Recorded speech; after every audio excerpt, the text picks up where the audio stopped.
Усім привіт! У прямому етері телеканалу АТR Прайм. Мене звати Айдер Мождабаєв. І це той час, коли ми запрошуємо до студії або з інтернет-зв'язком людей, думки яких мені особисто цікаві. І я надіюся, що вам так само людей, які кажуть правду, які не гайпують, які виконують правильну журналістську, публіцистичну місію задля того, щоб ми знали правду, що відбувається в Україні, в Криму, у світі, навколо нас. І сьогодні я радий представити вам людину, яку ви безумовно знаєте. Це колишній російський, а нині людина, яка живе в Берліні і абсолютно проукраїнська, публіцист, соціолог Ігор Рейдман. Ігоре, вітаю тебе. Привіт, Айдер.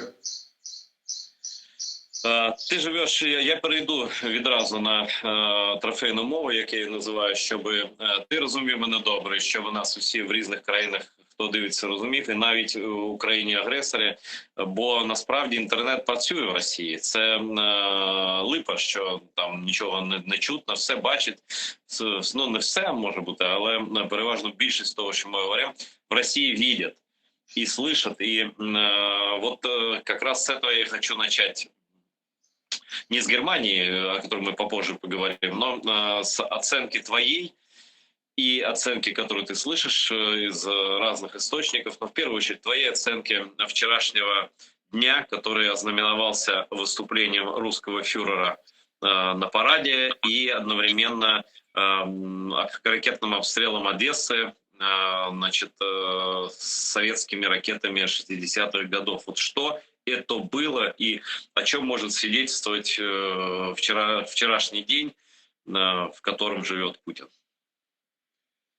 Мне хотелось бы верить, что это была агония, что это парад будет, знаете, последний парад наступает, вот, что для Путина это был последний парад. Уже он выполз, это похоже было на выход Гитлера, ну, значит, в апреле уже 45-го года последний выполз Гитлера из своего бункера. Единственная разница была в том, что Гитлер выполз к юным совсем мальчикам, фольксштурмистам, и их там награждал, а Путин вылез к каким-то ряженым старикам, да, которые изображали из себя ветеранов, только не поймешь чего, потому что по возрасту они, потому что, конечно, старики, но не 95-летние, поэтому вряд ли, наверняка они не участвовали во Второй мировой, может, участвовали в каких-то агрессивных имперских войнах Советского Союза, где-нибудь там, не знаю, в Анголе какой-нибудь.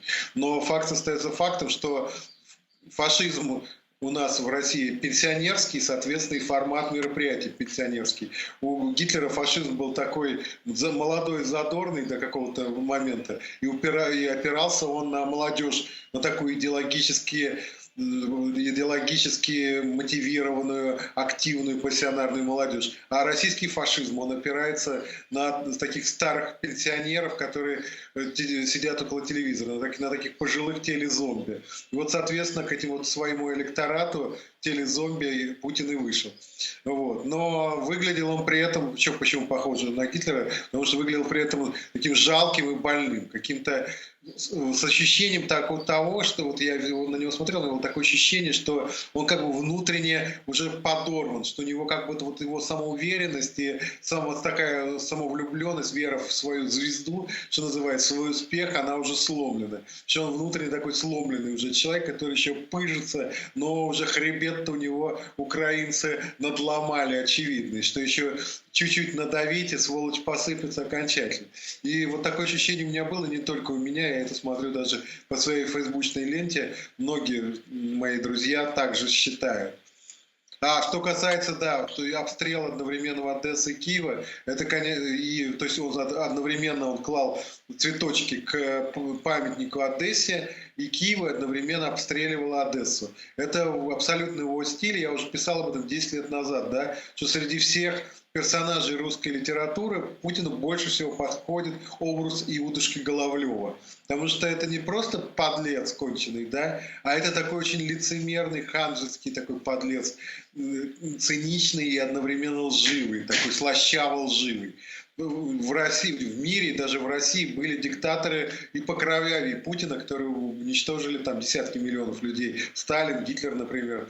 Но таких лицемерных, фальшивых, таких лживых и таких вот омерзительных внутренних, мне кажется, еще не было. Тут настоящий Юдушка Головлев в роли диктатора огромной страны. Ну, смотри, все-таки он не совсем диктатор, наверное. Диктатор — это власть, которая держится на страхе исключительно, да. Вот никаких массовых репрессий Путин не проводит. Сколько массовых репрессий? Ну, мы не берем репрессии против крымских татар, против вот этого вывоза украинцев, насильственные фильтрационные лагеря. Это вообще военные преступления все. Имею в виду внутри страны в отношении собственных граждан. То есть мы совершенно точно знаем, что в массе своей идут воевать люди по контракту. Ну, есть срочники, кем там доукомплектовали какие-то части, да, в срочном порядке. Но, в принципе, большая часть вот этих мародеров, убийц, маньяков, насильников и так далее, это добровольцы, да. То есть они поддерживают Путина сильно, искренне. Какая-то часть молчит, минимальная часть что-то там возражает, ее выдавливают и затыкают. Но таким образом имеем общество, где 40% людей декларируют согласие на ядерную войну. Потому что вообще, в принципе, даже в Советском Союзе не могло быть, представить такое не могло, потому что все-таки грань безумия была. Тут ощущение, что грани безумия нету. А нет ли у тебя ощущения, что Путин вот такого старичка играет? Вот не может это быть цирк для того, чтобы усыпить бдительность Запада и потом что-нибудь придумать еще более гадкое? Нет? Ну вот я начну с конца, да, твоего вопроса. Безусловно, может быть, потому что Путин абсолютно непредсказуемый человек. То, что он психически неадекватен, это очевидно. Физическое его состояние не очевидно. Действительно, есть у меня такое ощущение, что слухи, которые каждый год распространяются, причем из одних и тех же источников, не будем называть их пальцами, о том, что Путин уже типа болен смертельно, и скоро он, что называется, ласты завернет. И это все эти слухи, они, в общем-то, всегда опровергались реальностью. И здесь они могут быть специально запущены, чтобы действительно усыпить бдительность, что он так как скунс такой притворился уже тушкой, чтобы его они окончательно не затоптали, а сам какие-то новые подлости придумывает. Это можно. Теперь по поводу населения. Значит, конечно, диктатура держится всегда на сочетании насилия и бешеной манипуляции. И нацистская диктатура, кстати, и сталинская. Кстати, хочу тебе сказать, что массовых репрессий против немцев, не против евреев, а против и не против там поляков или русских, а против немцев в Германии, в общем-то, в том виде, в каком мы привычны, это было в России, и не было. Наверное, сразу после, ну то есть как бы единственный эпизод, который можно назвать действительно массовыми репрессиями против немцев, это была ночь длинных ножей, когда было несколько тысяч человек уничтожено. Вот. Но, конечно, сажали коммунистов, сажали социал-демократов, сажали профсоюзников, но это вот по сталинским, да, масштабам, это, конечно, репрессии были не массовые. И от людей отнюдь не всех убивали, как при Сталине. То есть, вот, например, при Сталине не могло быть такого, или вещи, такой, как заговор против Гитлера, покушение на Гитлера 1944 года, Штауфенберга. Почему? Потому что в нем участвовало множество людей, которые засветились в антифашистской борьбе ранее. Там Гёрделер, Лебер, там куча народа. И они все были под колпаком. То есть при Сталине давно уже отправились там под расстрел или на Колыму. А при Гитлере они до 1944 года свободно там, ну то есть их периодически прессовали, потом они выходили из тюрем, там, из концлагерей, опять собирались, что-то там мутили. То есть при Гитлере тоже такого не было. Так что это к чему говорю? К тому, что путинский режим абсолютно здесь не уникален. Он тоже действует он работает на сочетании как манипулятивных, бешеной совершенно манипуляции населения с помощью телевизионных, прежде всего, инструментов, но и не только, так и с помощью насилия. Насилие выборочное, но оно есть, существует, и просто забирает наиболее активных, а остальные боятся. Это тоже, кстати, это такое изобретение андроповского времени было, а Путин ориентируется на наследие Андропова. Правда, при Андропове был еще другой сильный инструмент, так называемая профилактика, то есть людей профилактировали, то есть запугивали, вот не сажали в тюрьму, а запугивали, и они уже потом шелковые ходили. И таких было гораздо больше, чем те, кто сидел. Я думаю, что и путинские репрессии в этом направлении движутся. Вот, так что, да, что касается молодежи этой, эта молодежь, это очень интересно. интересно. Я же изучаю опрос общественного мнения. Во-первых, к абсолютным цифрам нужно относиться с большим скепсисом, потому что значительное число людей боится говорить правду, не участвует в выборах, в опросах. То есть около 90% отказываются. То есть достижимость, это такой термин, людей при опросах, и она где-то около 10%. 90% говорят, идите туда, куда пошел русский военный корабль, а только 10% вообще готовы отвечать. Понятно, что верноподданные, которые всегда готовы взять под козырек, продемонстрировать, значит, властям или в лице социологов, а в России сейчас теперь власть видит везде, значит, свою лояльность, они охотно идут на отвечать. А те люди, у которых камень за пазухой против этой власти, они, естественно, этот камень в основном не показывают. Есть 15% примерно смелых, которые даже в этих условиях открыто говорят, что мы там против Путина, мы против войны. Этого, я считаю, большой процент, учитывая ту атмосферу, в общем-то, страха и коллективного помешательства, которые... Кстати, насчет молодежи, наиболее сильнее всего против войны как раз молодежь. Вот именно среди молодежи, то есть хотят воевать и за войну, это те, кого все равно на фронт не пошлют. Это люди пенсионного и предпенсионного возраста. А не хотят воевать в большей степени молодежь.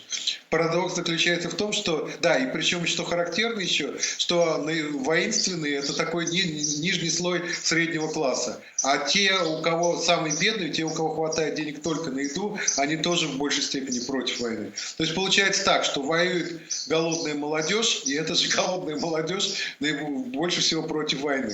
Это, с одной стороны, парадокс, а с другой стороны, не очень. Дело в том, что воюют там люди, по крайней мере, солдаты, абсолютно идейно демотивированные. Это просто маргиналы, которых подбирают. Почему? Ты правильно сказал, что в основном контрактники воюют. Это маргиналы, которых подбирают по всяким медвежьим углам. Естественно, никакого там путинизма и патриотизма у них нет. У них есть просто желание подзаработать и тяга к насилию. Но они там бы, запусти их сейчас, значит, не под Киев, а под Москву куда-то на Рублевку и скажи, делайте, что хотите. Они также Рублевку превратят в ад. Еще с большим, я думаю, удовольствием. Причем. Потому что это будут свои. Они с большим удовольствием еще это будут делать. То есть это вот такие юные насильники, которым дали такую возможность. Это, к сожалению, реальность. Надо еще что отметить. Никаких идей у них нет. Даже призывает их, вот я изучал специально материалы, которые сейчас расклеиваются по военкоматам, с целью призвать людей в армию, да, найти контрактников. Там есть что угодно. Типа решим проблемы с кредитами, будем много платить, льготы, фиготы. Ни слова. Какой-то патриотизм там не фигурирует вообще. Типа за Русь святую. Хрен, что называется, нарыло. Понятно, что за Русь святую идиотов воевать нет. А вот за там $1000 выстроиться там где-нибудь в какой-нибудь Медвежьегорске очередь воевать. Так что это все тоже не связано с идеологией, а скорее просто эти идеологически мотивированные безумцы в Кремле, они просто нанимают ландскнехтов, как было там, не знаю, в 30-летней войне в Германии. А эти ландскнехты, наемные войны, они всегда склонны к жуткому насилию, мародерству, потому что они же за деньги воюют и так далее. Так что вот такая печальная история, с одной стороны. С другой стороны, лучше ландскнехты, чем идейные бойцы, потому что они воюют хуже, и украинцам проще будет их утилизировать. Потому что они, в случае, если поймут, что они заработают неизвестно, смогут заработать или нет, а то, что им хана придет и шкуры их продырявят, это уже неизбежно, они побегут назад в Россию, в свой Медвежьегорск или что-то там в этом роде. Скажи, Игорь, почему Путин его речь оценивает как вялую, да? Значит, во-первых. Во-вторых, то, что он не объявил мобилизацию, да, это вот по той самой причине, о которой ты говоришь, что, ну или как вот этот русский фашизм образца вот этих лет назвал Лыско-Деревянский ссыкливым фашизмом. Ну, то есть по телевизору видеть насилие, разбомбленные города, там уничтоженные горе украинцев, это кайф доставляет многим. Но как бы самостоятельно рисковать за это жизнями своими конкретно, да, вот эти ссыкливые фашисты не все, мягко говоря, готовы. Ну, то есть это психология знаешь, вот даже тонкая очень вещь, не знаю, какое твое мнение. Вот все-таки террорист, да, когда идет убивать за свою какую-то идею, он рискует собой. Он готов на смерть, он террорист вот именно с элементами какого-то сумасшедшего самопожертвования, да. А здесь же психология скорее маньяков, потому что вот я просто брал интервью еще в молодости у маньяков одного, которого одно из последних расстреляли в Российской Федерации до моратория. Он очень любил кровь, любил страх, любил избивать, любил там резать, убивать и так далее, насиловать, но он очень боялся смерти и сопротивления. И любил он жизнь абсолютно беззаветно, до пули в затылок или куда там стреляют. Да? Вот это действительно такой фашизм в России, и таких людей трудно как-то отмобилизовать по-настоящему, поэтому Путин не сделал. Или просто время еще не пришло, и фюрер еще толкнет речь и отправит войска с Красной площади, там все идем просто с мировым нацизмом в Украину воевать.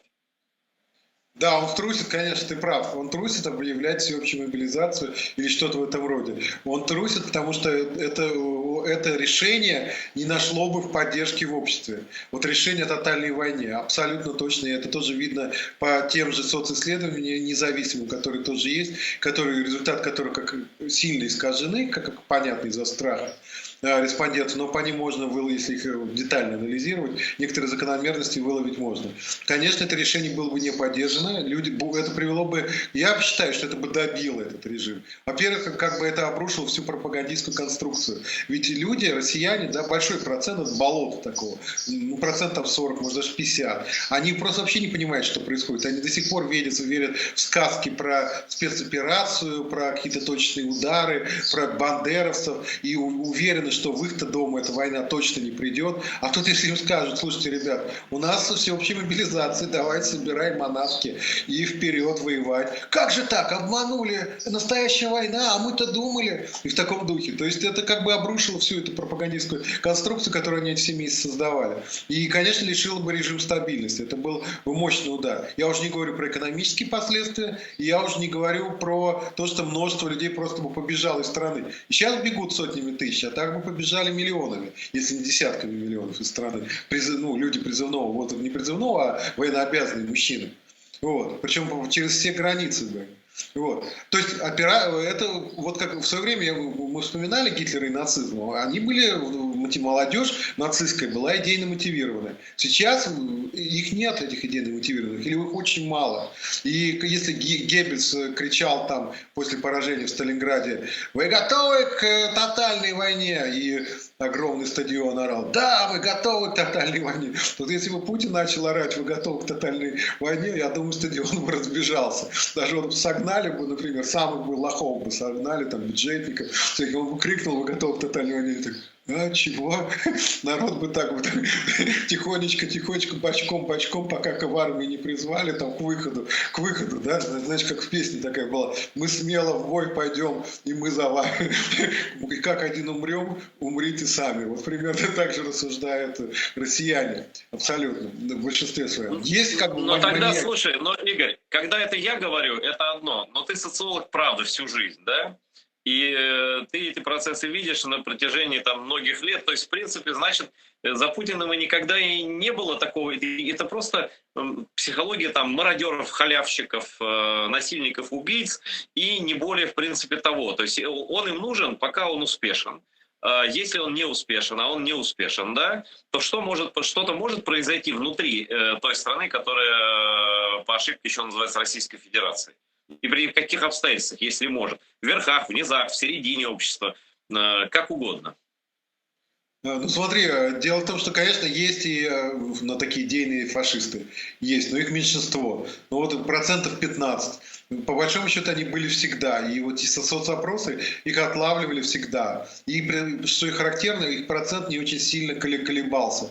Если мы возьмем, да, вот первое исследование Левады еще, когда в ЦИОМ был Левадой, Левада возглавлял ЦИОМ, значит, это там конец 80-х, начало 90-х, то вот эти тоже процентов 15, это вот условно такие русские национал-патриоты, поклонники вот типа общества памяти или что-то в этом роде. вроде.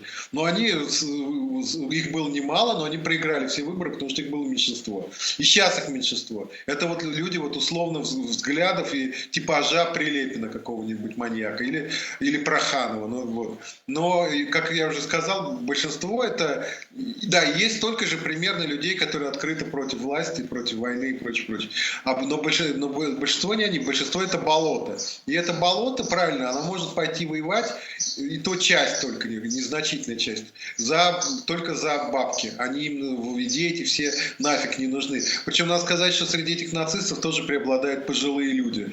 И поэтому они воевать точно не пойдут. Поэтому Путину, в принципе, опираться-то особо не на кого, как я уже сказал. Он и на этих национал-патриотов не может опереться, потому что они к нему относятся с большим подозрением. Это вот такие Гиркин, Стрелков вот выражает их взгляды. То есть они по-своему тоже оппозиционные. Они относятся и к Путину с подозрением. Они считают, что Путин недостаточно фашистский фашист. Что он там, ну не знаю, еще не сбросил на Украину атомную бомбу. Или что он там не объявил тотальную войну. В общем, как бы у него получается так, что для фашистов он пока, по крайней мере, они его воспринимают как недостаточно решительного и крутого. И он евреев еще, кстати, не разогнал, что для вот этих 15% очень важно, они все практически антисемиты патологические.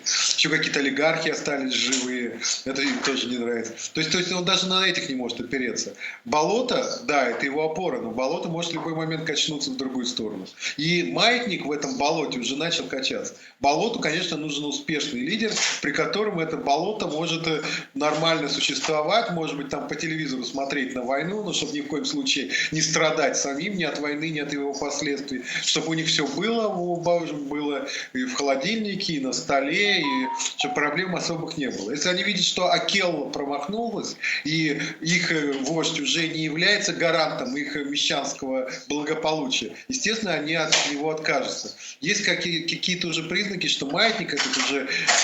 Естественно, болото было мобилизовано. 24 февраля очень сильно рейтинги Путина подскочили, и рейтинг войны скакал вверх первые несколько недель. Но сейчас видно, даже по последнему исследованию Левада-центра, что уже в апреле поддержка войны в России сократилась на 7% в сравнении с мартом.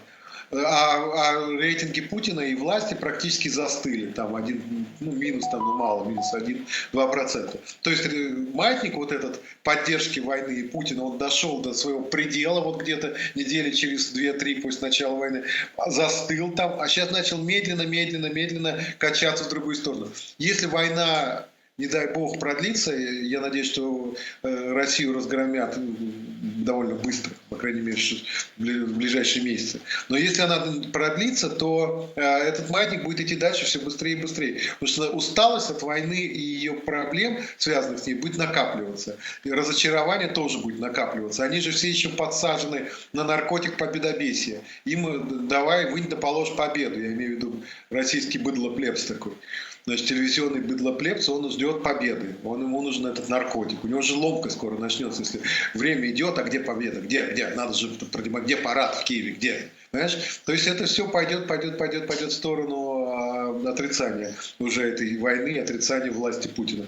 А если будет в ближайшее время какое-то явное, очевидное, осязаемое поражение военное, этот процесс пойдет еще быстрее. У России, естественно. Скажи мне, пожалуйста, два аспекта. Во-первых, готов ли Путин и хватит ли у него сил для осуществления репрессий масштаба Сталина? Например, чистка верхов. Вот сегодня сообщения идут о 4 губернаторах, которые подали в отставку. Естественно, добровольно там никто этого не делает. Да? Значит, готов ли он ради для концентрации своей власти, для кристаллизации рейха все-таки перестать быть таким Гитлером, который до последнего там не сажал много людей, а стать Сталиным, который сажал постоянно, ротировал, снова сажал тех, кто сажает, и таким образом закрутить гайки до предела. Есть ли такой ресурс, есть ли такие возможности, и к чему это может привести, если он на это решит? Я вот после вот этого масштабного вторжения 24 февраля зарекся давать прогнозы, потому что я попал, что называется, абсолютно пальцем в небо. Я все-таки думал, что Путин, хоть и псих, да, явный, но мыло не ест и не будет предпринимать самоубийственные для себя шаги, лезть в Украину, где ему сломают шею. Потому что давать прогнозы можно только некому рациональному, да, рациональному актору, который исходит из каких-то рациональных соображений. Путин, ну, очевидно, совершенно не в себе давно, и ждать от него можно чего угодно. Ну, если не давать прогноз, а я выскажу только свое субъективное мнение, по-моему, все-таки он уже не в состоянии развернуть какой-то большой террор типа сталинского. Ну, просто в силу ряда обстоятельств, в силу... Это же нужно иметь драйв какой-то. Вот такое ощущение, что у него драйва нет. По крайней мере, на внутренние дела. Драйв у него еще какой-то есть на какие-то захватнические акции. Тут его, видимо, в Наполеоны, что мы все глядим в Наполеона, как Пушкин писал. Что-то в Наполеона, видимо, на старости лет. Тоже, видимо, это связано с его безумием поглядывать.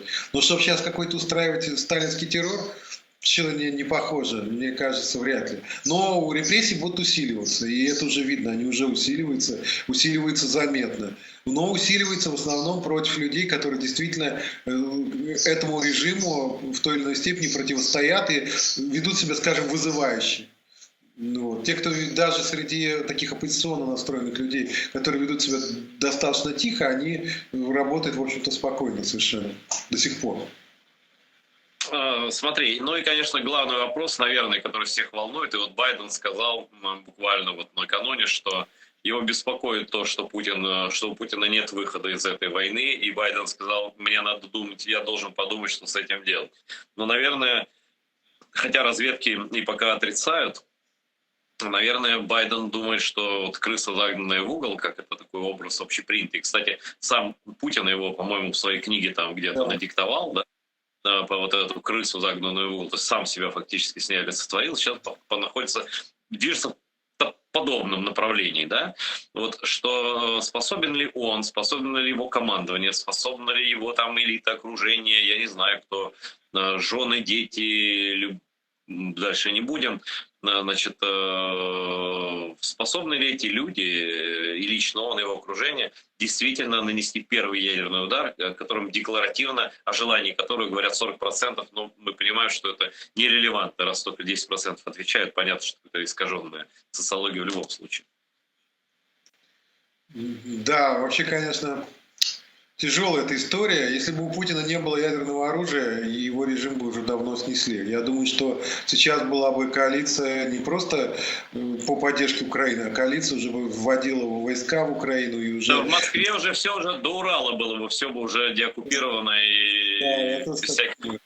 Да, денацификация России прошла бы очень быстро. Да, а вот так он, сволочь такая, вот машет этим ядерным оружием, и его все боятся.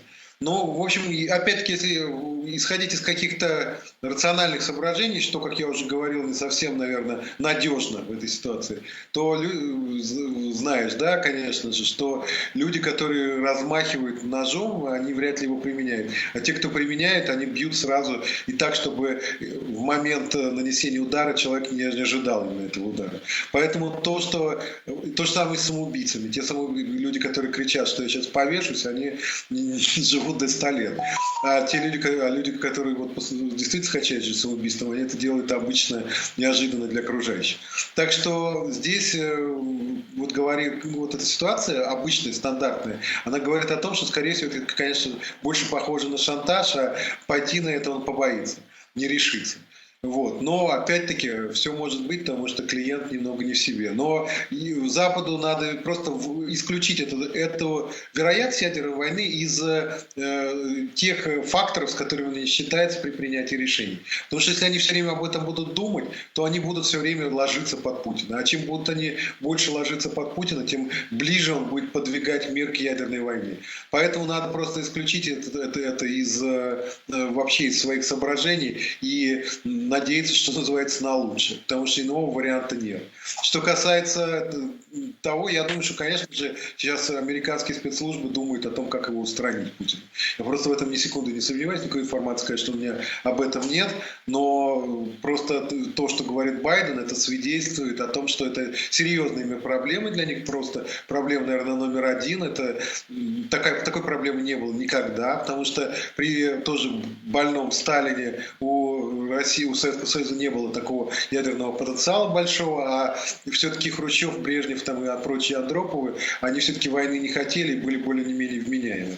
Вот. И поэтому, значит, с такой проблемой сейчас столкнулись только сейчас. Я думаю, что они пробуют ее решить. И тут есть еще момент, почему, мне кажется, Байден все время повторяет, что Путин военный преступник. Мне кажется, этим самым он дает себе карт-бланш, он как бы дает заранее, оправдывается, заранее реабилитирует себя от любых действий, направленных просто на физическое устранение Путина, потому что он уже относится к нему не как к главе государства, который, конечно, нельзя трогать, это нарушает все международные принципы, а военного преступника почему бы превентивно не обезвредить. Это вполне тоже вписывается в международные традиции. Какого-нибудь Нориегу, да, вот американцы взяли, значит, провели десант, арестовали, связали, президент Панамы был, или диктатор Панамы, и в американскую тюрьму упаковали, по-моему, на пожизненное заключение. И все. Ну, смотри, вот смотри, Да. ну, банановые республики — это банановые республики, там своеобразная психология латиноамериканская, там все немножко по-другому, да? Но вот, а если предположить, что спецоперация, не та спецоперация, которую Путин называет войну, а спецоперация, которую ты говоришь, удалась, и вот нет его, да, или, допустим, его и пара людей еще. А разве другие не способны из окружения Путина, из всех этих орлов, ястребов, точнее, террористов Госдумы, там, правительства, Минобороны взять знамя фюрера и начать понести его дальше, так сказать, до победы над всемирным нацизмом? Неужели ты думаешь, что их прям так это деморализует, что они такие сразу сдадутся и скажут: нет, это все он, вот это все Путин, это вообще не к нам. Он нас заставлял, привязывал к батарее, пытал паяльником и все всякими там дилдами. Нет, понимаешь, в чем дело? Я не вижу в путинском окружении и вообще среди российских, значит, элитариев, в кавычках, да, каких-то людей, которые были мотивированы на войну, мотивированы на мировое господство, мотивированы на, значит, обязательное создание империи. Те, кто, в том числе те, кто сейчас такую хрень пишет. Ну, смотри, кто это пишет? Вот давайте посмотрим. Толстой, например. Вот Толстой, Нет, пожалуйста. Толстой. Толстой. Да, для кого он Лев Толстой, а вообще-то он хрен простой, он никто. А если мы возьмем, да, мы возьмем, он никто, просто как... А если мы возьмем действительно путинских этих сановников, да, давай, вот пишет всякую фашистскую хрень Медведев. Неужели ты думаешь, что Медведев имеет какую-то волю не знаю, воевать и там что-то империю создавать? Ну, мне кажется, там какая-то терминальная степень либо алкоголизма, либо завязки. Да, вот я абсолютно. Абсолютный дегенерат, абсолютный придурок, конченый, бездельник, алкоголик и мудак. Ни на что не способен. Володин тоже, блин, такой, значит, фашист. Ну, может, он, я не знаю, там он сейчас уже Красовский фашист, но, может, и Володин тоже. Кстати, в свое время придурок Горький писал, что фашизм – это синоним гомосексуализма. Чего он взял, это неизвестно, тем не менее, это писал. Но как-то вот Володин, скорее, я не знаю, он за гей-парады будет выступать, если у него не будет, если над ним не будет висеть, значит, чугунный подбородок Путина и кулачище, да, который его вливают, может уничтожить. Конечно, ему нахрен... Ну, хорошо, ну, а, допустим, ладно, бог с ними, с этими клоунами, но вот железный воин тайги Шойгу, или, например, с таким волевым тройным подбородком, или, например, еще этот Патрушев, который лицо утюг такое, да, НКВДшное. Неужели эти люди не способны повести за собой дальше рейх, объявить мобилизацию, там, поставить под ружье, мотивировать население страны, которая воюет со всем мировым нацизмом во главе с израильской военщиной и украинской еврейщиной, бандеровщиной? Ну как вот? Я не знаю. Нет, опять-таки, они никакие нет, это не абсолютно не какие-то, знаешь, нордические или там воины, или какие-то самураи. Они бесконечно от этого далеки. Тот же Шойгу. Он, кстати, как ты сам пишешь, бывший дружбан, или нынешний даже дружбан бывшего твоего начальника Гусева, да, из московского комсомольца. Ну, то есть это понятно, да, типаж этих людей, это сибариты, пьяницы и распиздяи, прошу прощения. Или я тут Тут про него... нельзя у нас это... Да, ну Да, да, ладно. да, извини. Вот, значит, или второй вариант. Да, ну, кстати, про него я тоже, про Шойгу, очень забавно недавно читал мой мемуар. Значит, кто-то, я не помню сейчас, Людмила Петрушевская, познакомилась с ним на юбилее Жванецкого, где оказалось, что Шойгу огромный поклонник Жванецкого, что там ему помогал и все такое. Вы можете представить, чтобы какой-нибудь там, не знаю, Геринг или Гиммлер был поклонником какого-нибудь еврейского юмориста в Германии? Нет, они, понимаешь, а Шойгу поклонник Жванецкого, он поклонник не Проханова и не Дугина, не Лимонова, не Прилепина, а поклонник Жванецкого. То есть, по большому счету, вся его жизнь это обогащение, это сибаритство, это красивые девушки генеральских, которым он давал генеральские формы за понятные услуги и так далее. Тоже ему все это не нужно. Просто он такой комсомолец, он выслуживается.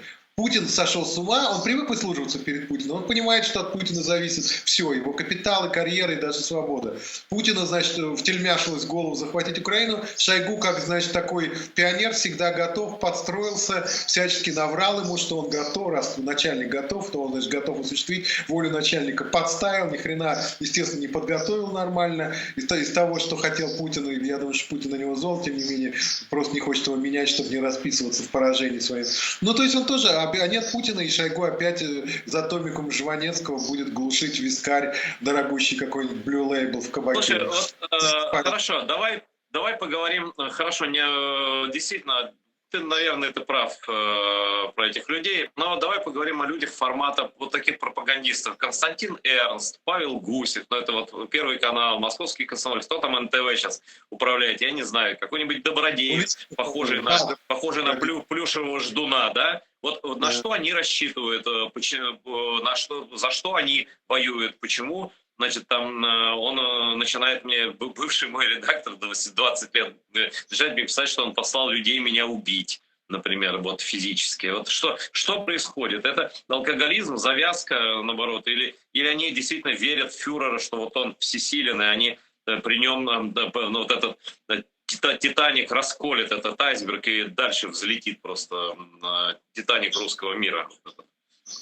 Не, понимаешь, в чем дело? Они абсолютно не мотивированы тоже, как ни имперские, ни шовинистические, ну, может, только в бытовом плане. Это абсолютные сибариты, которые думают они корыстные люди, думают о бабле. Ну, например, Эрнст, очевидно, совершенно не, там даже рядом никогда. Добродеев, в принципе, тоже, может быть, Добродеев, там немножко у него фашизм есть, но Эрнст точно, он такой всегда был квазилиберал. Ну, там, когда работал в пиаре, немножко имел там информацию. То есть всегда они там с Файфманом брали бабки за джинсу, за то, чтобы твою харю показали рядом с Путиным, или там еще бешеные бабки, и шли потоки денег к ним просто в карманы. Это помимо того, что там он официально там что-то продюсирует и прочее, просто черные бабки им с Файфманом все время шли в карманы. От там политиков, олигархов, каких-то провинциальных чиновников, которые решили засветиться на телевидении. Это был налаженная индустрия. Я думаю, сейчас она тоже продолжает, имеет место быть. И значит, ничего там, конечно, никаких идей там рядом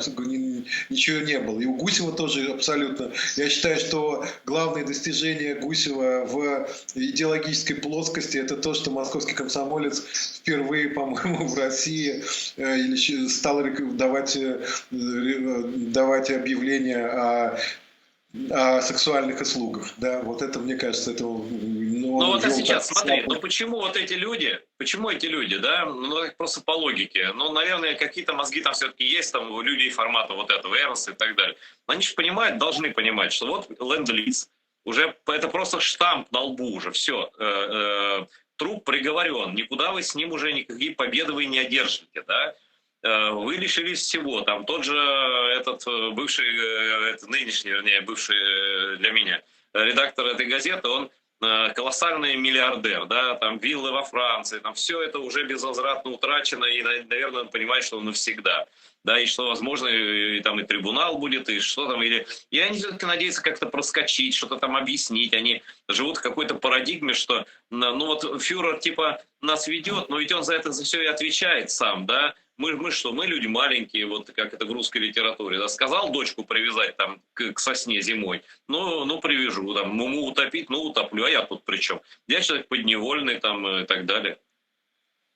Я думаю, что, во-первых, они уже не могут соскочить просто вот так резко, да, то есть те, кто могут, соскакивают в основном среднего звена люди. Ну вот я в свое время знал в Москве там главного художника Первого канала Дмитрия Ликина, да, вот он взял, соскочил, всегда был не глупый парень. А люди уровня там, не знаю, Эрнста или даже Гусева, им соскочить гораздо сложнее. Это во-первых. Во-вторых, и они понимают, что они в одной лодке. Это во-первых. Во-вторых, они, я думаю, надеются, что они смогут как-то прикинуться дохлым бараном, если этот режим рухнет. Они, конечно, еще надеются, что этот режим как-то устоит, что как-то там он изменится, как-то вырулит кривая. А во-вторых, они думают, ну если даже все произойдет, ну кто я по большому счету? Я журналист только. Что я такого сделал? Я так всегда смогу соскочить. Я думаю, они сейчас просто переводят бабки из подсанкционной зоны, да, из Евросоюза, куда-нибудь в Дубай, да, даже не думаю, а уверен. И думают, что они как-то проживут пока, большую часть денег спасут, потому что всяких еще гаваней, куда санкции не дошли, довольно много. А там как-то все устаканится, они выплывут потом и скажут, а что такое? А потом они думают, вот Генрих Боровик, например, был такой пропагандист советский, я его застал. Я его просто ненавидел люто, вот как сейчас ненавижу Соколова какого-нибудь, Соловьева какого-нибудь. Потому что он был мерзейший тип. Ну и что? Этот Генрих Боровик, он стал чуть ли не прорабом перестройки. Он жив до сих пор. При любом режиме у него все лафа полная. Я думаю, что они думают, а что, если я хуже Генриха Боровика? И, кстати, с Грибухой тоже был связан. Так что они надеются еще на что-то.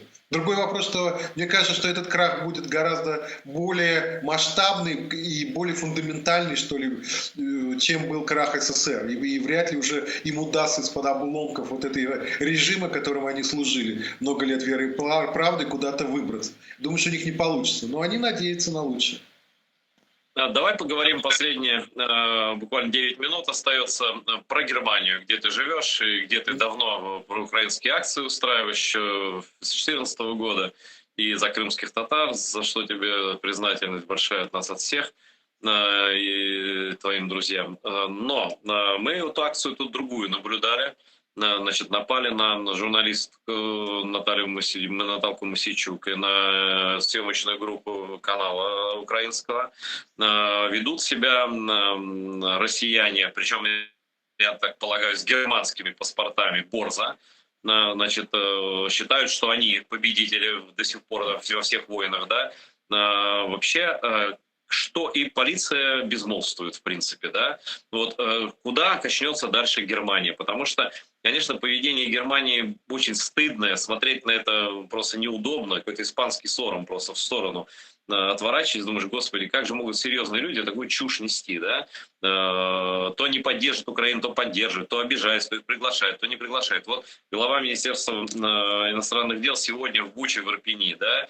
Но есть шанс на то, что все-таки Германия станет полноценной частью коалиции со всеми санкциями и так далее, причем она весомая же часть, да? И поставить на место русский мир хотя бы у себя для начала.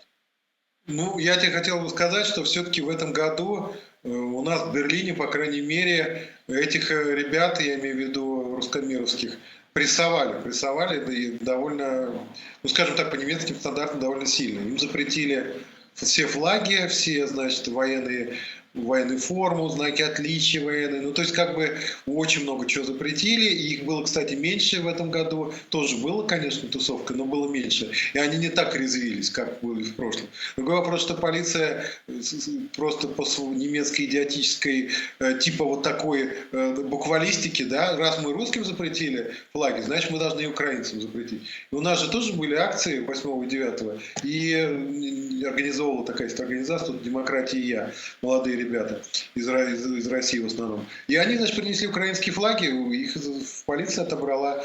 Пыталась какие-то плакаты у них отбирать. Там чуть не дошло, что они там с полицией чуть там толкались.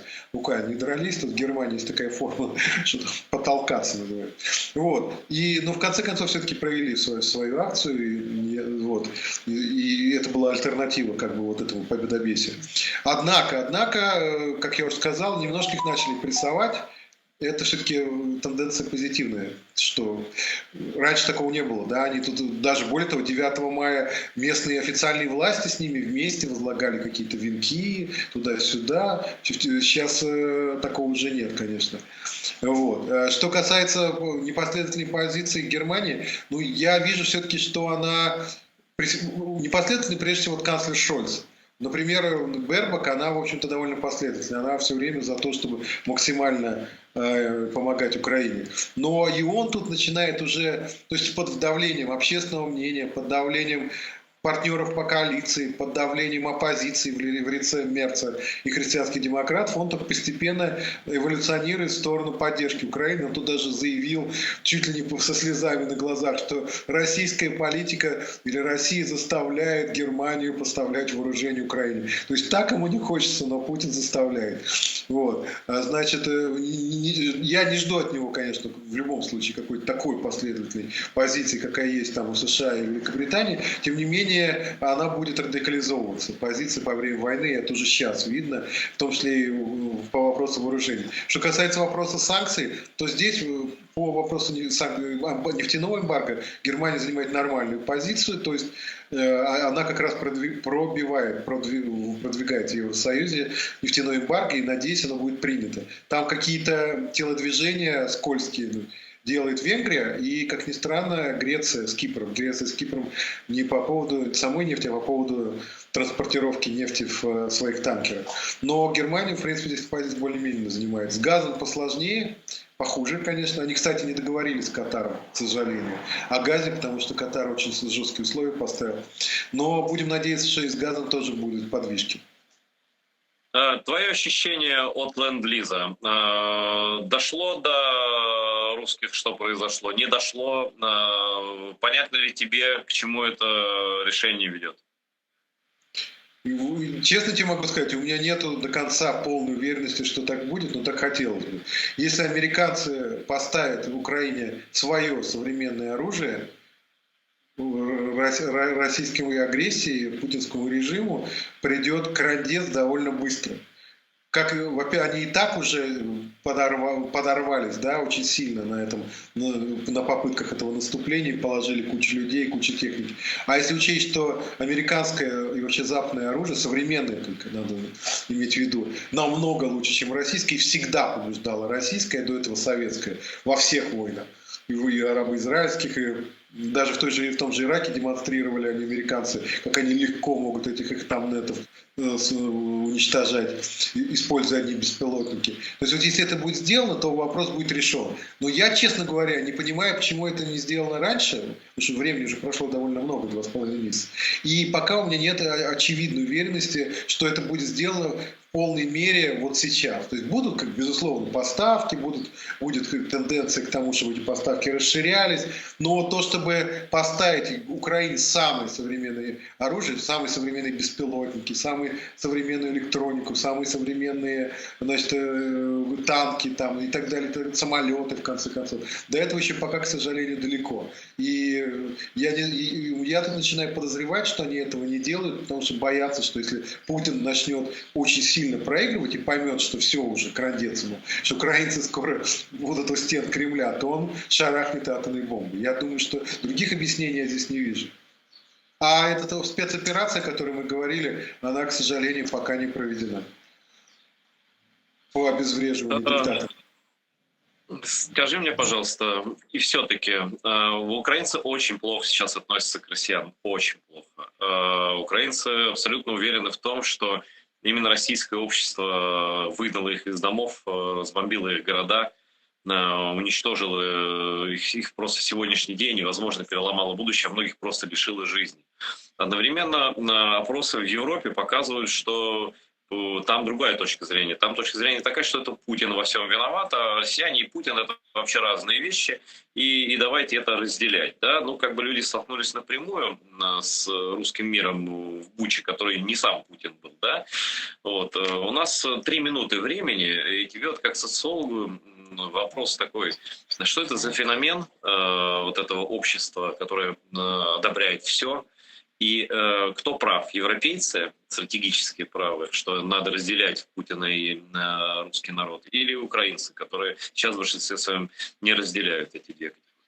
Ну, с точки зрения вообще войны, да, в том числе с точки зрения информационной войны, всегда, это просто азбука, всегда нужно разделять власть и население. Потому что власть и задача твоих противников, воюющей с тобой стороны, это консолидировать население вокруг власти. А задача твоя, чтобы ослабить твоего противника, воюющий против тебя сторону, это разъединить власть и население, внести раскол какой-то внутри населения, внести раскол между властью и населением, чтобы вот это морально-политическое единство общества, которое стремится власть, как-то разрушить.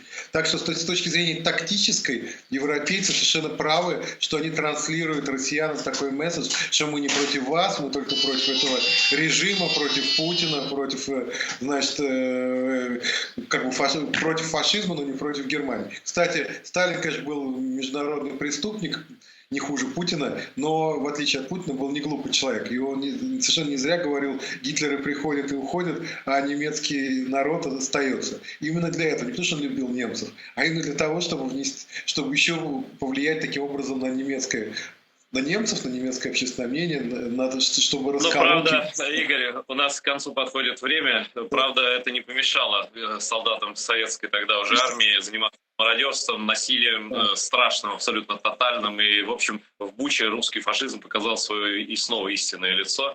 Типа никто не ждал. На самом деле Чечня была и все такое прочее. Никто видеть не хотел. Спасибо тебе, что ты принял приглашение и нашел время пообщаться с нашими зрителями. Це був Ігор Рейдман, колишній російський соціолог і публіцист, а зараз абсолютно проукраїнська людина, яка живе в Берліні, і яка ну, доволі тверезу позицію має і рішучу щодо Росії, щодо всього.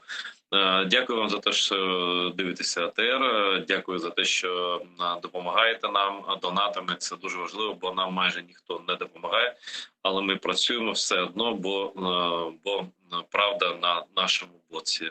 До нових зустрічей.